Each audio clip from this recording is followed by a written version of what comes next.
ధన్యవాదాలు అధ్యక్ష.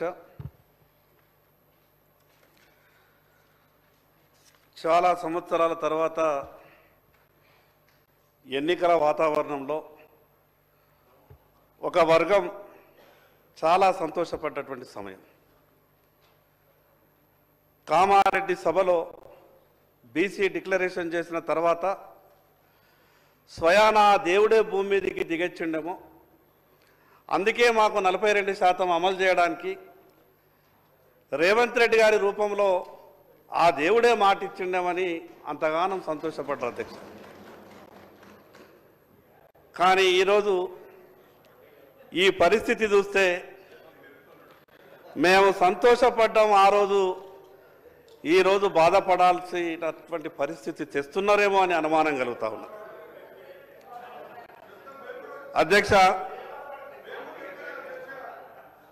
అధ్యక్ష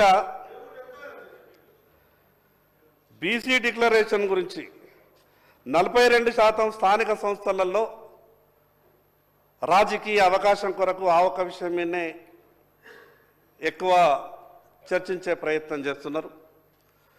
సరే, ఆ విషయం మీద కూడా మాట్లాడినా కూడా దాదాపు ఒక 2 నుంచి 3 పేజీలు ఉన్నాయి. సంవత్సరానికి 20,000 కోట్ల రూపాయల నిధుల ఖర్చు కావచ్చు. 14 నెలలు గడిచిపోయింది అధ్యక్ష. 20,000 కోట్లు కాదు కదా, 20 కోట్లు కూడా,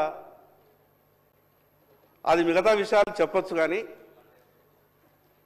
నేనేమంటున్నానంటే అధ్యక్ష, ఎన్నికల సమయంలో మాత్రమే రాజకీయ పార్టీలు బీసీలను ఆకర్షించే విధంగా మాట్లాడుతూ వస్తున్నాయి.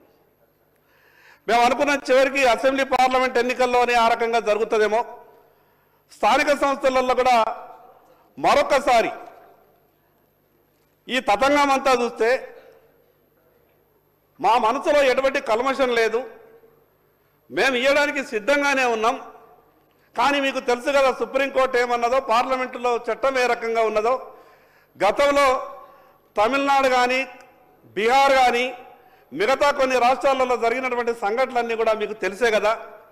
దాని కొరకే మేము ఏరికోరి ప్రస్తుతంగా అసెంబ్లీ సమావేశాన్ని పెట్టి మీకు న్యాయం చేసేందుకే కదా మేము ఇంత తపన పడుతున్నామని మాట్లాడి తప్పించుకుంటారేమో అని అనుమానం కలుగుతూ ఉన్నది.